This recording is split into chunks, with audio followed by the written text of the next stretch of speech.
New data from insurance company regulatory filings show that enrollment in the individual health insurance market declined significantly last year, by 10%, or 1.8 million people.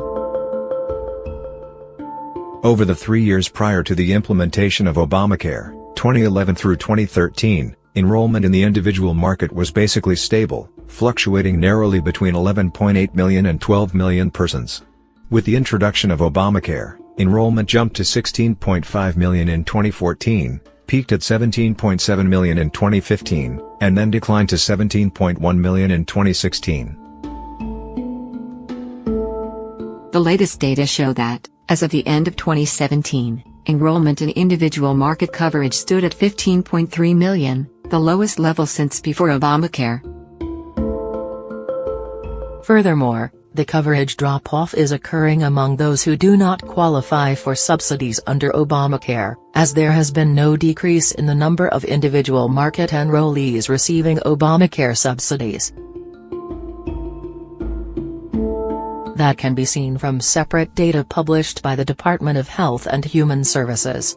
The number of people with subsidized individual market coverage through the exchanges was 5.4 million at the end of 2014, 7.4 million at the end of 2015, and 7.6 million at the end of 2016.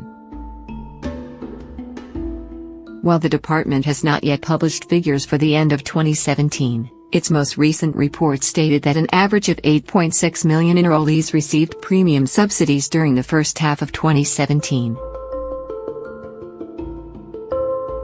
Thus, subsidized Obamacare enrollees currently account for over half of the individual health insurance market, yet that market is now only 28% larger than it was before Obamacare.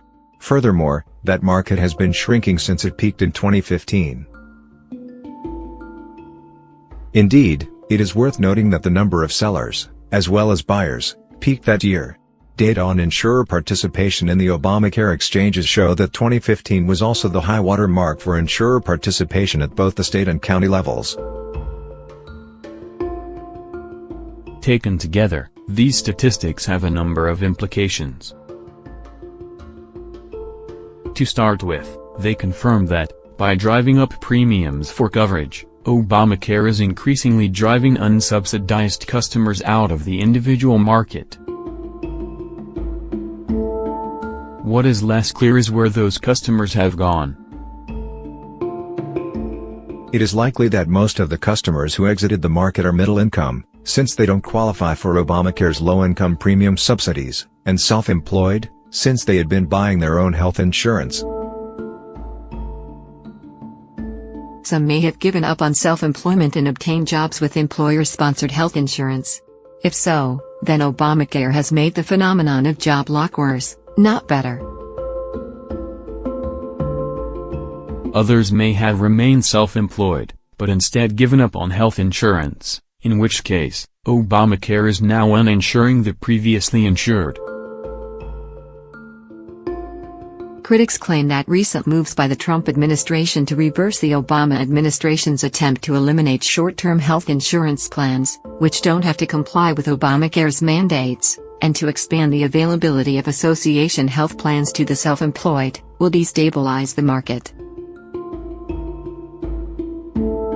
Yet, the accumulating data shows that the market was already significantly destabilized prior to the Trump administration taking office. Keep in mind that 2017 health plans and premiums were already set in October of 2016, and that the 2017 open enrollment period ran from the week before the election through the week after the inauguration.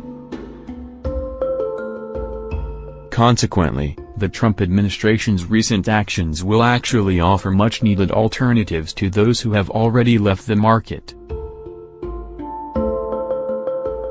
If Congress wants to help both those who have already fled and those who are still stuck with Obamacare's new normal of escalating premiums, soaring cost sharing, limited plan choice, and increasingly restricted access to doctors and hospitals, it needs to get back to work on undoing the damage done by Obamacare to the individual health insurance market. This piece originally appeared in the Daily Signal.